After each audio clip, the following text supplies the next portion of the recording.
আকাশী ওড়ার মাঝপথে হঠাৎ তীব্র আতঙ্ক। একটি পাওয়ার ব্যাংকের কারণে মাঝ আকাশ থেকেই ঘুরিয়ে দেওয়া হলো যাত্রীবাহী উড়োজাহাজ।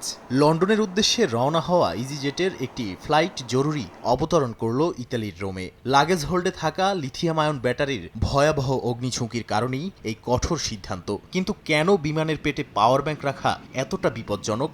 সাধারণ একটি ডিভাইসের জন্য কেন পুরো ফ্লাইটের এই দিক পরিবর্তন? মিশর থেকে লন্ডনের উদ্দেশ্যে উড্ডয়ন করা ইজিজেটের ফ্লাইট EZY2681 তখন ৩৬,০০০ ফুট উঁচুতে। প্রায় ৩ ঘন্টার যাত্রা শেষে উড়োজাহাজটি যখন অ্যাড্রিয়াটিক সাগরের ওপর, তখনই ঘটে বিপত্তি। এক যাত্রী কেবিন ক্রুদের জানান তার চেকড ইন লাগেজে একটি পাওয়ার ব্যাংক অন অবস্থায় চার্জ হচ্ছে। নিয়ম অনুযায়ী বিমানের হোল্ডে বা লাগেজের জায়গায় পাওয়ার ব্যাংক চার্জ করা সম্পূর্ণ নিষিদ্ধ। কোনো ঝুঁকি না নিয়ে পাইলট সাথে সাথেই ডাইভার্ট করে মাত্র ২০ মিনিটের মধ্যে রোমের ফিউমিচিনো বিমানবন্দরে জরুরি অবতরণ করান।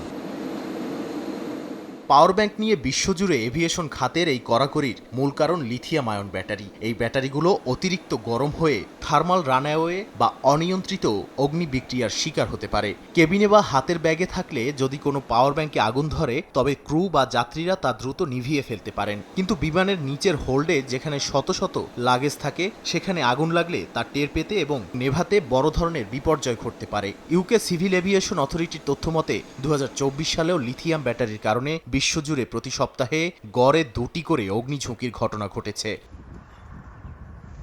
সাম্প্রতিক সময়ে এই ব্যাটারি বিস্ফোরণের বেশ কিছু ভয়াবহ নজিরও সামনে এসেছে। ২০২৫ সালের জানুয়ারিতে দক্ষিণ কোরিয়ায় একটি যাত্রীবাহী বিমান ধ্বংসের পেছনে মূল কারণ হিসেবে চিহ্নিত করা হয়েছিল এই পোর্টেবল পাওয়ার ব্যাংককে। একই বছরের নভেম্বরে মেলবোর্ন বিমানবন্দরে এক যাত্রীর পকেটে থাকা পাওয়ার ব্যাংক বিস্ফোরিত হয়ে তার শরীর পুড়ে যায়। এই ক্রমবর্ধমান ঝুঁকির কারণে গত মার্চেই আন্তর্জাতিক বেসামরিক বিমান চলাচল সংস্থা ICAO পাওয়ার ব্যাংক পরিবহনে নতুন এবং অত্যন্ত কঠোর নিষেধাজ্ঞা জারি করে।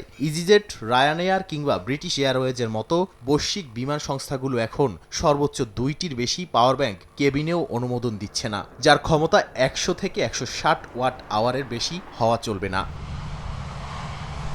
বিশ্লেষকরা বলছেন, প্রযুক্তি জীবনকে সহজ করলেও অসচেতনতা যে কোনো মুহূর্তে ডেকে আনতে পারে মহাবিপর্যয়। আকাশে ভ্রমণের সময় সামান্য একটি পাওয়ার ব্যাংক যে শত শত যাত্রীর জীবন ঝুঁকিতে ফেলতে পারে, রোমের এই ঘটনাই তার সবচেয়ে বড় প্রমাণ। তাই আকাশপথে নিরাপত্তার নিয়মগুলো মেনে চলাই হোক সব যাত্রীর প্রধান দায়িত্ব।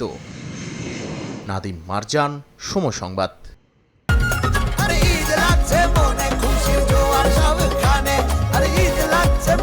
বিকাশ পেয়ে সব খান